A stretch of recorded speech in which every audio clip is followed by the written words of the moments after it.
Irmãos, abram as suas Bíblias em Apocalipse, capítulo de número 3. Hoje nós iremos encerrar esta pequena série de exposições nas 7 cartas escritas às 7 igrejas do Apocalipse.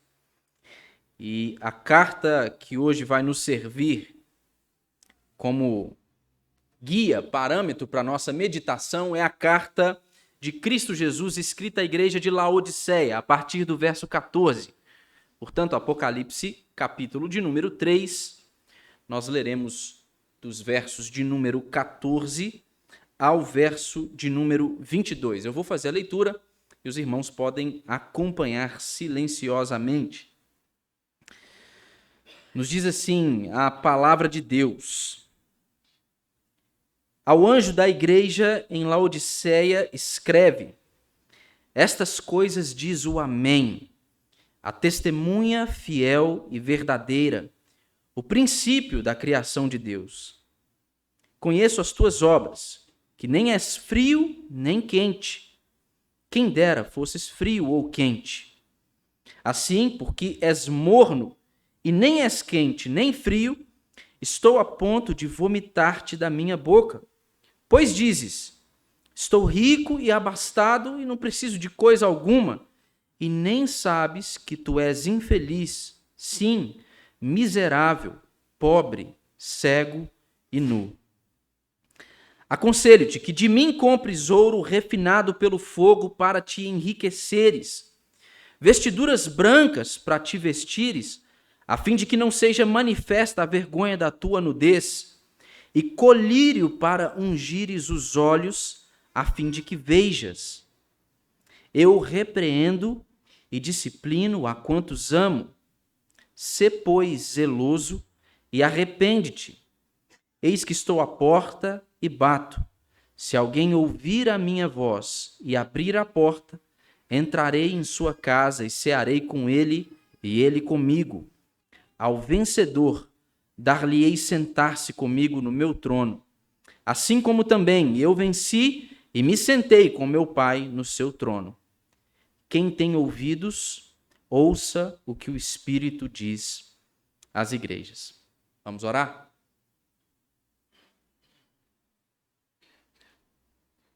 Senhor, uma vez mais nós nos colocamos diante do Senhor em oração. E a nossa súplica, o nosso pedido humilde e o desejo do nosso coração é que o Senhor nos conceda a bênção de, através da iluminação do Teu Espírito Santo, nós compreendermos aquilo que nos diz a palavra do Senhor que foi lida aqui para a nossa meditação. Que ao longo de toda esta exposição, da explicação desse texto, de sua aplicação, que o Senhor possa falar conosco, falar aos corações e que, ao sairmos daqui, nós saiamos certos de que ouvimos a tua voz, Senhor. Esta é a minha oração, em nome de Jesus. Amém. Carta à igreja que estava na cidade de Laodiceia, irmãos. A última carta das cartas escritas pelo próprio Cristo, para que, através do apóstolo João, elas fossem, então, endereçadas à igreja. E esta igreja ela estava situada na cidade que leva o seu nome. A igreja em Laodiceia é a igreja sediada na cidade de Laodiceia. E Laodiceia era uma cidade muito rica, uma cidade muito importante, muito influente no Antigo Oriente Próximo. Ela tornou-se uma cidade muito rica sob o governo do Império Romano, sob o poder do Império Romano.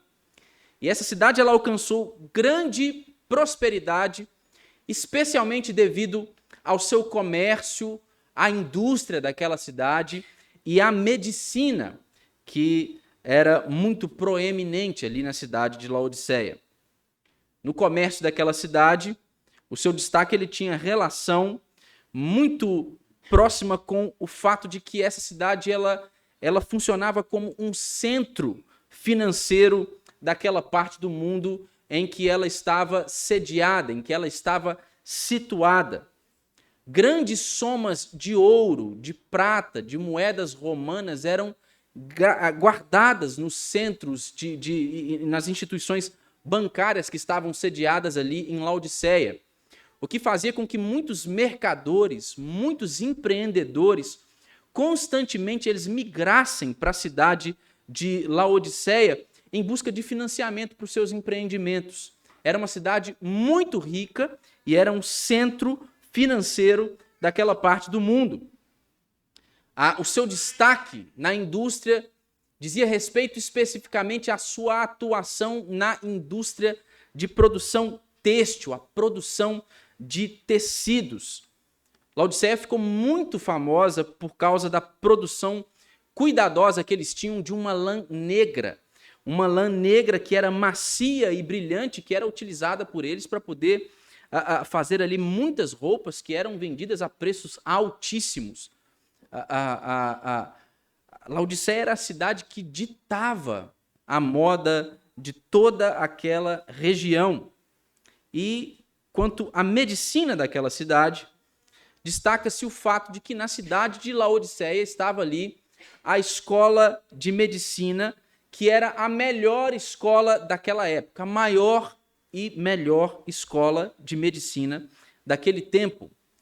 Eles tinham um foco, eles trabalhavam especificamente com o tratamento de olhos e ouvidos. E a cidade de Laodiceia ficou muito famosa por esta escola de medicina, mas ficou especialmente famosa por causa de um colírio que veio a ser desenvolvido por aqueles estudantes daquela escola e foi então distribuído para todo mundo, tornou a medicina da cidade de Laodiceia muito conhecida. O fato é que essa cidade era uma cidade muito rica, próspera, influente, e era tão rica que no ano de 60 depois de Cristo, quando ela foi destruída por um terremoto, ela chegou ao ponto até mesmo, irmãos, de recusar a ajuda do Império Romano para destinar recursos à sua reconstrução. Por que eles recusaram? Eles recusaram porque eles tinham recursos próprios. E eles não somente tinham recursos próprios para poder reconstruir a cidade, como eles ajudaram na reconstrução de diversas outras cidades vizinhas com os seus próprios recursos. A prosperidade e a influência da cidade de Laodiceia tornaram essa cidade uma cidade autossuficiente. Era uma cidade que confiava ser capaz de cuidar de si mesma sem precisar de ajuda de quem quer que fosse.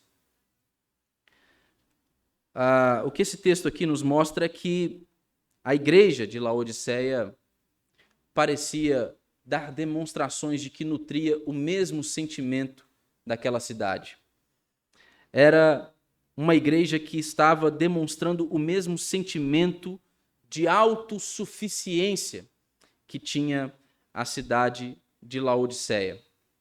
O fato é, irmãos, que a igreja de Laodiceia ela pregava um evangelho que não ameaçava o estilo de vida pagão do seu tempo. Ele não confrontava a vida dos habitantes daquela cidade. Semelhante à igreja de Sardes, a igreja de Laodiceia ela não sofria nenhum tipo de perseguição, seja por parte dos pagãos, dos gentios, ou seja por parte dos judeus. Não havia a atuação de nenhum falso mestre dentro daquela igreja. Não tinha nenhum Balaão ou nenhuma Jezabel, não haviam nicolaítas, eles não sofriam com nenhum desses problemas. A verdade sobre a igreja de Laodiceia é que ela é uma igreja que havia se adaptado a outras religiões de seu tempo e ela gozava de riquezas materiais.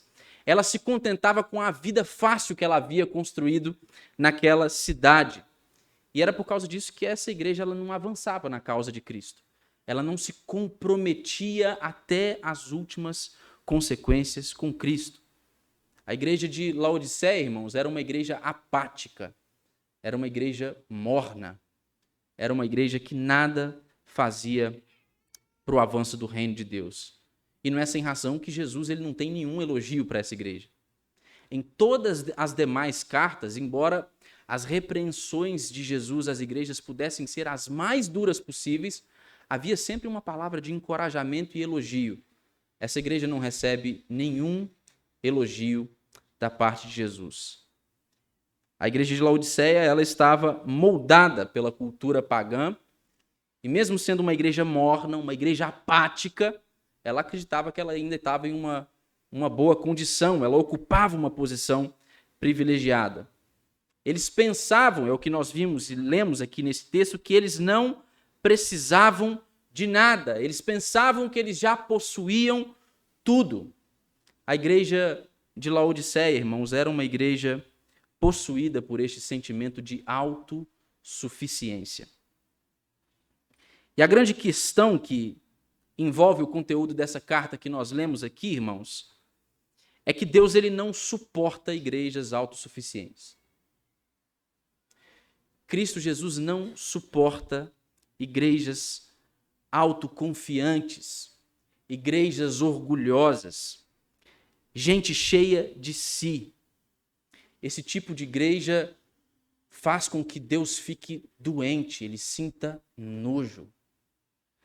É o que Jesus nos diz aqui nessa carta. E essa advertência do Senhor Jesus aqui, dirigida a essa igreja, ela é uma advertência dura e ela nos aponta para a realidade de que igrejas que julgam ter tudo, mas não têm Cristo, na verdade elas não possuem coisa alguma.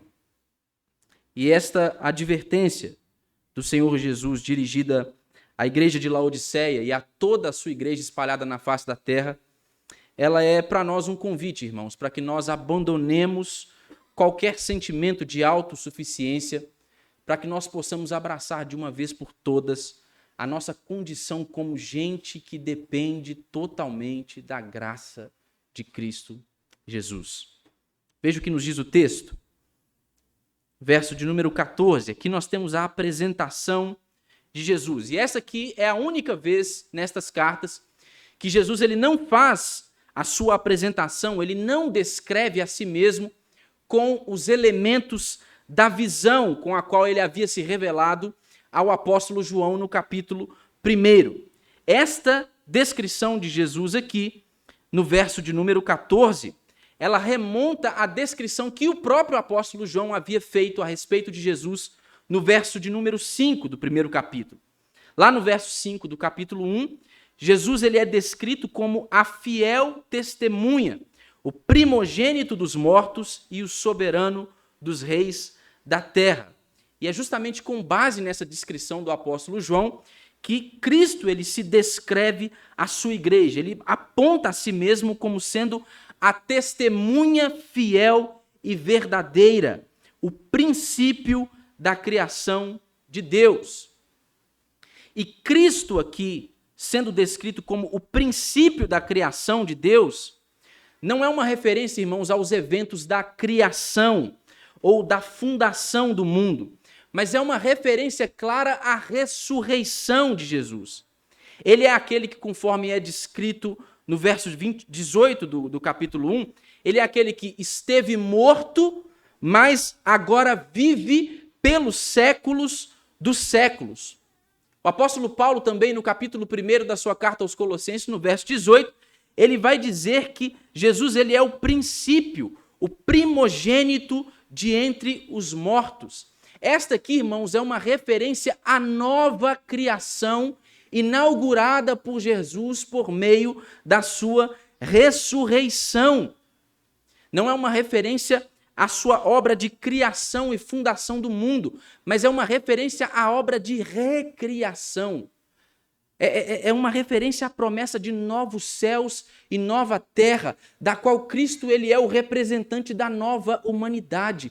É por isso que ele é o primogênito, ele é o princípio da criação de Deus. E aqui no verso 14, ele é descrito também como o Amém.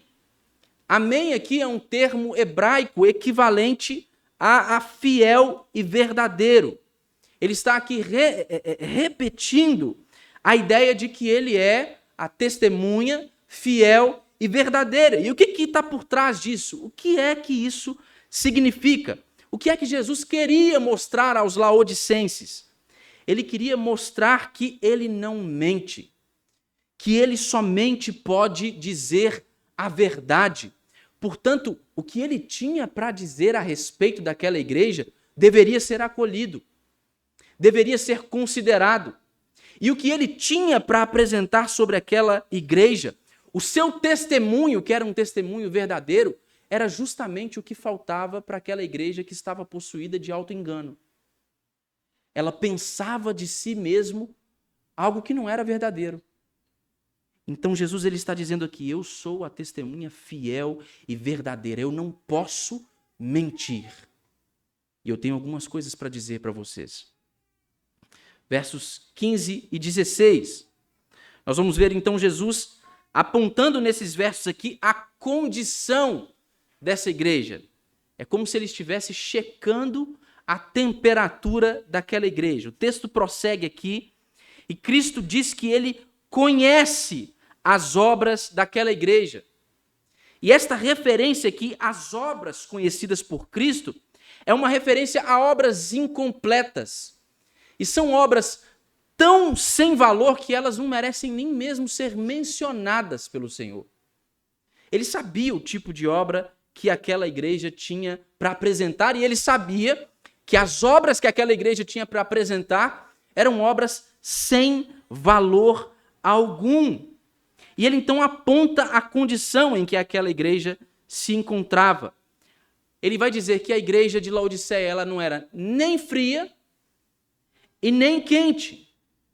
E diante dessa checagem de temperatura, Jesus ele exclama então dizendo, quem deras fosses frio ou quente, assim, porque és morno e nem és quente nem frio, estou a ponto de vomitar-te da minha boca. Como nós podemos entender aqui o que Jesus está dizendo? Laodiceia tinha duas cidades vizinhas, a cidade de Hierápolis e a cidade de Colossos. A cidade de Hierápolis era uma cidade conhecida por ter fontes de águas termais. Eles tinham águas naturalmente quentes ali naquela cidade e eram águas que tinham efeitos medicinais. Elas eram águas que produziam efeitos saudáveis para quem fizesse uso dela. Já na cidade de Colossos, eles possuíam também uma fonte muito conhecida de água fria, também muito saudável e água boa para o consumo daquelas pessoas. Mas Laodiceia, embora fosse uma cidade muito rica, muito próspera, ela era uma cidade que tinha problemas também. E um dos seus problemas era o fato de que ela tinha problemas com o seu abastecimento de água. Então, o que eles tinham que fazer? Eles tinham que canalizar a água dessas duas cidades para que chegasse até a cidade, para que eles então pudessem fazer uso dela, consumir ela. O problema é que quando essas águas elas chegavam em Laodiceia, elas já estavam impróprias para o consumo. Era uma água morna e suja. Quem bebesse daquela água passava mal, ele sentia náuseas, ele chegava a ponto de vomitar. Então é isso que Jesus está dizendo aqui. Porque não és frio nem quente, mas é morno. Eu estou a ponto de vomitar vocês da minha boca. Desta mesma forma que Cristo está nos mostrando que a fé e o testemunho dos laodicenses não tinham um efeito saudável nas pessoas que viviam ao redor daquela cidade. A igreja de Laodiceia havia se tornado uma comunidade de crentes apáticos, letárgicos, gente que não estava nem um pouco interessada em uma vida de obediência e de fervor espiritual. Ao afirmar que ele está a ponto de vomitá-los, Cristo aqui ele está demonstrando para nós, irmãos, que ele não tem qualquer interesse em um cristianismo morno. É melhor trabalhar com pessoas que estão cheias de um ardente fervor, de uma paixão ardente por Cristo e por seu reino, ou então trabalhar com pessoas que nunca ouviram a mensagem da salvação, mas estão dispostas a ouvir. É melhor trabalhar com esses extremos. Jesus, ele não tem compromisso com uma fé morna, com um cristianismo morno. Essa era a condição daquela igreja. Isso é o que a checagem de temperatura daquela comunidade havia mostrado para eles. Então, no verso de número 17, nós temos aí uma descrição de qual é o pecado da igreja de Laodiceia. Jesus ele havia acabado de dizer nos versos anteriores que a igreja de Laodiceia, ela estava apresentando alguns sintomas que mereciam atenção, sintomas de uma doença grave, de uma doença terminal. Mas ao contrário do testemunho de Cristo, nós vamos ver aqui que essa igreja, a igreja de Laodiceia, ela ainda acreditava que ela estava em boas condições. Ela acreditava que a situação dela era uma boa situação. É por isso que o Senhor vai dizer aí, no verso 17, pois dizes, estou rico e abastado e não preciso de coisa alguma. Apocalipse usa as palavras rico e abastado para poder descrever aqueles que prosperaram por associação com um sistema mundial corrupto e ímpio. Diversas passagens ao longo do livro de Apocalipse vão nos dar provas disso. E essa era justamente a situação da igreja de Laodiceia. Eles haviam sido infestados pelo mundanismo e pelo materialismo. Eles haviam se aliado às forças econômicas da sua cidade. E aliados às forças econômicas daquela cidade, eles haviam se entregado juntamente com eles à idolatria e à imoralidade. A vida aparentemente bem-sucedida daquela comunidade fez com que aquela igreja fosse levada pelo auto-engano a afirmar presunçosamente que eles não precisavam de nada. Eles tinham tudo. Deus estava abençoando eles, estava tudo certo.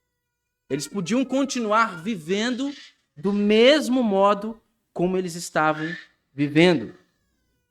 Entretanto, Jesus, ele de modo inverso, ele vai apontar o auto-engano da igreja laodicense e ele vai afirmar, veja a sequência do verso 17. Veja o que ele vai dizer sobre ela. Ele vai dizer, tu és infeliz, sim, miserável, pobre, cego e nu. Essas aqui, irmãos, são provavelmente referências irônicas aos recursos mais conhecidos daquela cidade em que aquelas pessoas depositavam a sua confiança. Eles depositavam a sua confiança em quê? Em seu sistema bancário. Eles depositavam a sua confiança na sua escola de medicina, nas descobertas da sua escola de medicina. Eles depositavam a sua confiança no comércio têxtil, na indústria têxtil daquela cidade. E Jesus está dizendo para eles, vocês são pobres, cegos e nus. Essa é a condição em que vocês se encontram. E esse é o pecado de vocês. Vocês tornaram-se autossuficientes. O auto-engano de vocês, a autoconfiança de vocês, fez com que vocês se tornassem uma igreja autossuficiente. Então, a partir do verso 18, Jesus ele vai apresentar uma solução para a igreja de Laodiceia. Ele vai apresentar a solução para o problema daquela igreja. Ele faz isso a partir do verso 18, retomando justamente os 3 adjetivos que ele acabara de utilizar no verso 17. Ele diz assim, verso 18, aconselho-te que de mim compres ouro refinado pelo fogo para te enriqueceres, vestiduras brancas para te vestires, a fim de que não seja manifesta a vergonha da tua nudez, e colírio para ungires os olhos, a fim de que vejas. A igreja de Laodiceia era uma igreja pobre. E para combater a pobreza dela, o que Jesus diz? Vocês precisam comprar de mim ouro refinado pelo fogo, ouro puro. A igreja de Laodiceia era uma igreja que havia se manchado por causa do seu compromisso com o mundo, da sua confiança nas circunstâncias terrenas. E o que é que Jesus diz que eles deveriam fazer para superar esse compromisso com o mundo? Ele diz que eles devem comprar roupas brancas para cobrir a nudez deles, para cobrir a vergonha deles.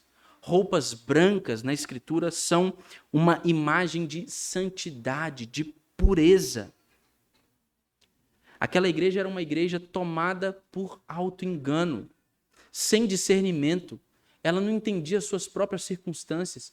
E para superar isso, para combater esta cegueira, eles deviam então comprar colírio, especialmente para que eles não fossem enganados a respeito do perigo letal que a adoração aos ídolos representava para a fé que eles professavam ter. Ouro, vestes brancas e colírio. Era disso o que essa igreja precisava. E todos esses itens apontam para uma coisa só. Apontam para Jesus, irmãos. Apontam para Cristo Jesus. Ele apresenta-se aqui para essa igreja como a fonte de recursos espirituais para o seu povo. Jesus ele está aqui voltando a atenção, o olhar daquela igreja que se julgava uma igreja autossuficiente para ele, para que eles entendam que ele é tudo o que de fato a sua igreja precisa. Eles diziam que eles tinham tudo, mas eles não tinham Cristo. E uma igreja sem Cristo é uma igreja morta. Então ele está dizendo para aquela igreja: eu tenho todos os recursos de que vocês de fato precisam, porque eu sou o que de fato vocês precisam. Vocês têm necessidade de mim. Vocês têm necessidade de mim. E os versos seguintes, versos de 19 e 20 aqui, vão destacar o tom gracioso de Jesus ao convidar os seus leitores para experimentarem também da sua graça. O que ele diz aí no verso 19? Ele diz assim: eu repreendo e disciplino a quantos amo. Veja só, é uma advertência dura. A condição em que aquela igreja se encontrava era perigosíssima. Qualquer um que ouvisse alguém dizer algo neste tom a respeito de uma igreja, possivelmente ia ouvir aquilo e ia sentir ira no seu coração. Não ia admitir ouvir alguém fazer esse tipo de julgamento a respeito de sua comunidade. Mas o tom de Jesus é um tom de um amor caloroso. Ele diz: eu repreendo e disciplino aqueles que eu amo. Ele é movido por este amor aqui, então ele vai chamar os seus leitores aí no verso 19 ao arrependimento e a necessidade de apresentarem um zelo fervoroso no trabalho pelo seu reino. Jesus os chama a se arrependerem e a serem zelosos. O que esses textos aqui e esta solução que Jesus apresenta nos mostram é que Jesus ele não desistiu da igreja dele. Ele vai declarar lá no verso 20 que ele está à porta da vida daqueles crentes e ele bate. Ele bate convidando aqueles crentes a renovarem a sua comunhão com ele. O tempo verbal que é apresentado aqui neste verso vai mostrar que a ação de Jesus ela é uma ação presente e é uma ação contínua. Ou seja, ele está sempre pronto a estender a mão a todo aquele que se deixou levar pelo pecado da autossuficiência. Ele está dizendo que aquele que abrir a porta, em que ele bate, aquele que abrir a porta, ele vai entrar. Ele vai cear com ele. Ele vai, então, desfrutar de uma comunhão com o seu povo.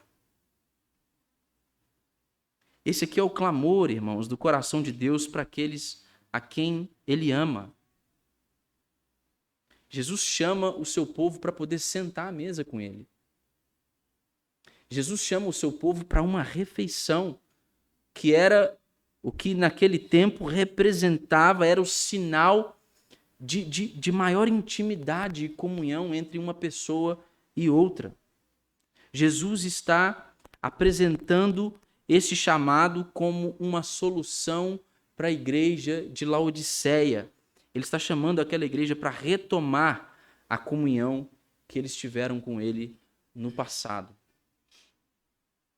Então, após apresentar esta solução, após apresentar qual era o remédio para a doença terrível e terminal daquela igreja autossuficiente, Jesus, então, ele faz uma promessa. E a promessa dele é também uma promessa de comunhão.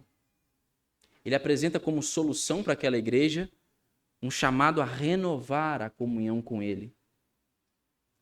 E nós sabemos que a nossa comunhão com Cristo, ela ainda sofre com os problemas que dizem respeito a esta realidade ainda maculada pelo pecado.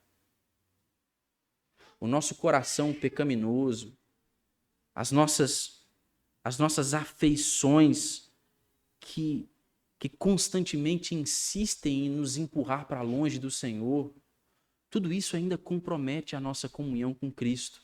Mas essa comunhão é uma comunhão possível, e é por isso que ele convida a sua igreja.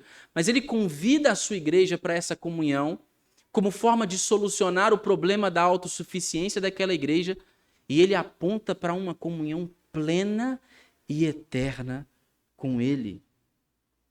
João, ele escreve as palavras aqui bem conhecidas, ao vencedor, no verso 21, para poder apontar a promessa que Jesus faz ao seu povo.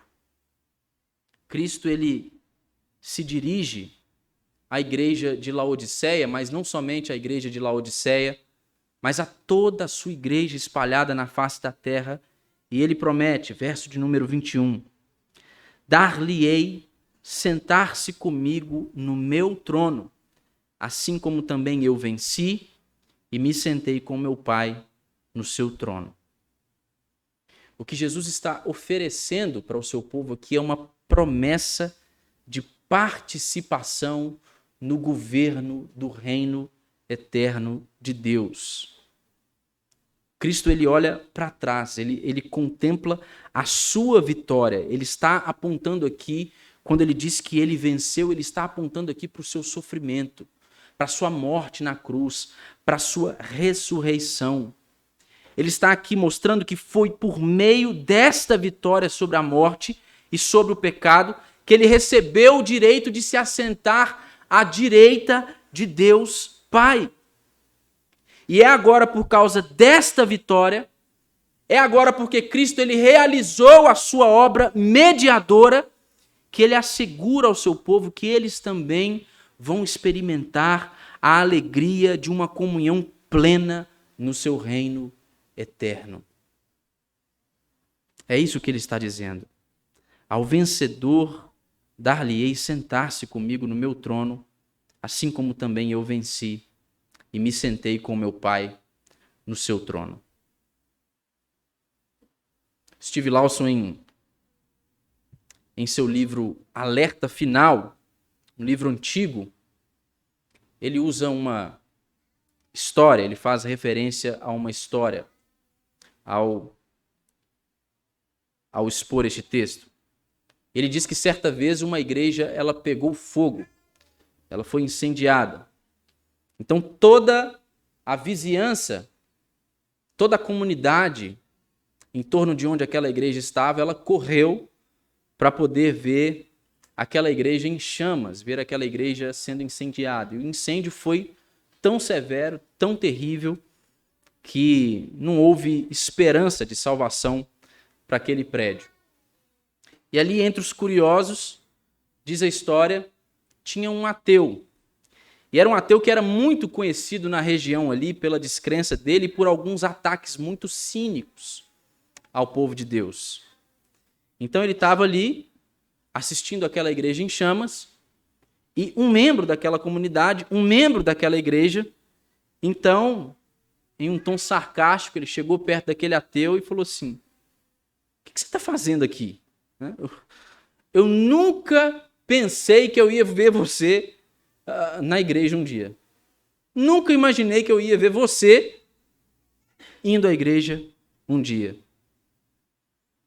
Então, o Steve Lawson aponta aquela que foi a resposta desse ateu. Ele diz que a resposta dele foi a seguinte: olha, você vai ter que me desculpar, mas é que eu nunca tinha visto uma igreja em chamas antes. Talvez esta carta ela represente muito bem a situação da igreja evangélica no mundo hoje, não só no Brasil. Ela carrega traços que nos fazem perceber justamente situações muito semelhantes, similares ou até iguais à que essa igreja de Laodiceia enfrentava. A autoconfiança dos laodicenses sobre a sua riqueza era, de fato, uma autossuficiência que surgiu da dependência de segurança terrena. Era tudo o que eles procuravam. Mas vocês se lembram do que diz o apóstolo Paulo na sua primeira carta aos Coríntios, no capítulo 15, no verso 19? Ele diz que se a nossa esperança em Cristo está limitada somente a esta vida, então nós somos os mais infelizes de todos os homens. A autossuficiência da igreja de Laodiceia era derivada do seu sentimento de dependência de segurança terrena. O problema, irmãos, é que a autossuficiência, a nossa autossuficiência, ela exclui a nossa dependência de Deus. A nossa autossuficiência, ela exclui a nossa dependência de Deus.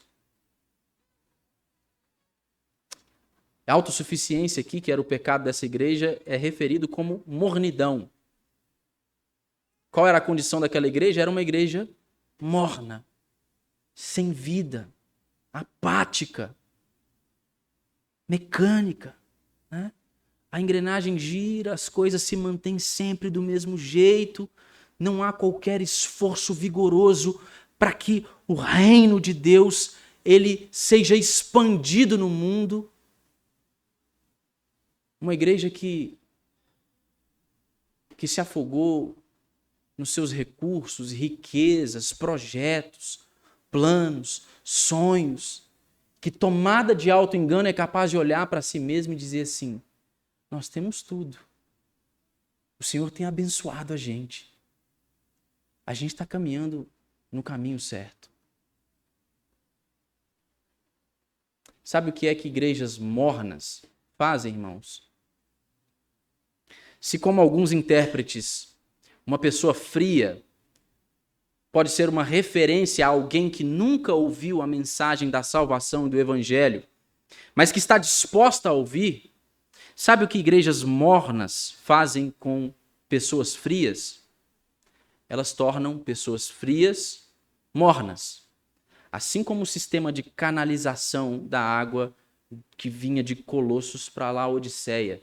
Pessoas que nunca ouviram o evangelho, que nunca ouviram a mensagem da salvação, entram dentro de igrejas mornas, e de repente se tornam pessoas mornas.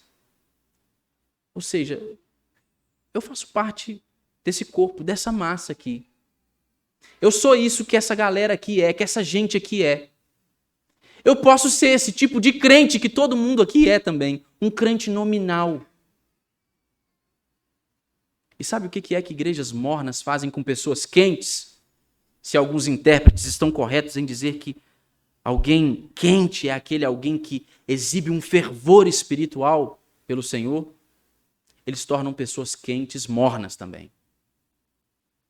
Pessoas que já desfrutaram de uma comunhão com Cristo. que já dedicaram a sua vida a obedecê-lo e a um testemunho fiel de Cristo, agora se veem numa condição de mornidão também. Se antes apaixonadamente essas pessoas serviam ao Senhor com seus dons e talentos, agora elas se contentam em vir à igreja, sentar aos bancos, participar do culto, sem muito vigor, sem muita vontade, só como cumprimento de um dever puramente religioso e ritualístico. Se essa pessoa ela se dedicava ao Senhor, se ela se debruçava diante do Senhor em oração, se ela amava a palavra do Senhor, agora ela pouco faz para abrir a sua Bíblia e lê-la durante um curto espaço de tempo no seu dia. Igrejas mornas fazem com que pessoas frias e quentes se tornem igualmente mornos. Mas igrejas mornas deixam Deus doente, irmãos. Igrejas mornas deixam Cristo doente. Fazem com que ele sinta vontade de vomitar.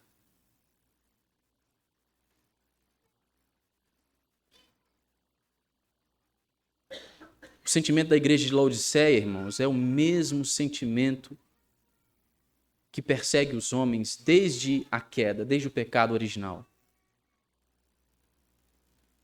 O que é que Adão e Eva, tomados pelo engano da serpente, fizeram quando desobedeceram à ordem do Senhor e comeram do fruto?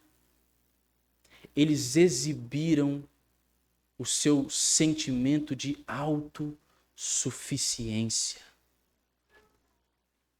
Eles exibiram o seu anseio por autonomia. Eles queriam ser os deuses de sua própria vida. E esse sentimento continua presente no mundo ainda hoje. Se você for assistir a qualquer influencer aí, se você for ver o que as pessoas estão dizendo comumente, mesmo no púlpito de igrejas, elas estão constantemente tentando convencer você de que você tem tudo o que você precisa. Você é a sua própria fonte de recursos para uma vida autossuficiente. Mas autossuficiência exclui a dependência de Deus. E o Senhor está chamando a sua igreja para depender dele, para que entenda a sua condição. Foi isso que Jesus fez conosco quando ele humildemente entregou a si mesmo. Ele veio para poder provar qual era a nossa condição. Ele veio para salvar o povo dele dos pecados dele. Ele veio para nos mostrar que, embora nós sejamos tomados por um sentimento de autossuficiência por causa de nossa dependência dos recursos terrenos, a nossa condição, embora pudesse ser a melhor aparentemente, ela não passa de uma condição de miséria, infelicidade.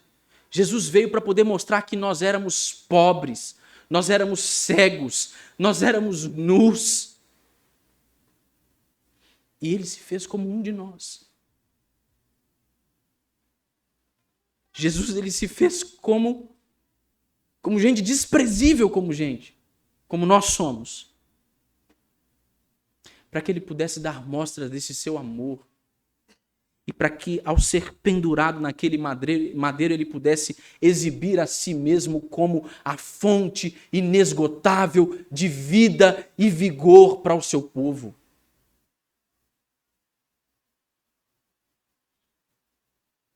Nós precisamos abraçar a nossa condição. Nós precisamos, irmãos, desse colírio que nos dá um correto discernimento e que nos livra do auto-engano, para que nós possamos ver que os recursos que nós podemos conquistar, eles não são tudo aquilo que nós precisamos. Cristo é tudo aquilo de que nós necessitamos. Uma vida sem Cristo é uma vida sem sentido, sem valor. Mas, irmãos, se você não tiver muitos recursos, se as suas condições forem escassas, se não houver muita coisa que prenda você aqui de valor, se você tem Cristo, você tem todas as coisas. Vocês lembram da história da igreja pegando fogo? E da resposta daquele ateu? Um membro daquela igreja, sarcasticamente, olha para o ateu e diz assim: eu nunca imaginei que eu ia ver você vindo aqui a uma igreja.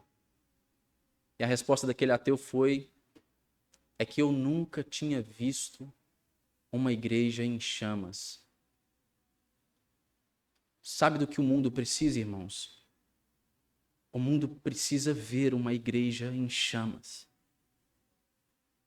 O mundo precisa assistir uma igreja pegando fogo. As pessoas que não receberam a mensagem da salvação precisam chegar aqui, entrar por essas portas e ser tomadas por esse mesmo sentimento. Eu nunca antes havia visto uma igreja em chamas. Uma igreja com um zelo fervoroso pelo Senhor, com uma paixão ardente por Cristo e por seu reino. É isso que o Senhor tem reservado para nós, irmãos. Uma experiência poderosa de fé. Não uma experiência qualquer, apática, sem sinais de vida e vigor de fato. O Senhor nos chama a renovarmos a nossa comunhão com Ele e a termos o nosso coração, a nossa paixão, o nosso zelo incendiado pelo fogo que só Ele pode fazer arder nos nossos corações. Que a Igreja Presbiteriana Iguaçu possa ser uma igreja em chamas, para que nós possamos fazer parte do avanço do reino de Cristo Jesus no mundo. Quem tem ouvidos, ouça o que o Espírito diz às igrejas.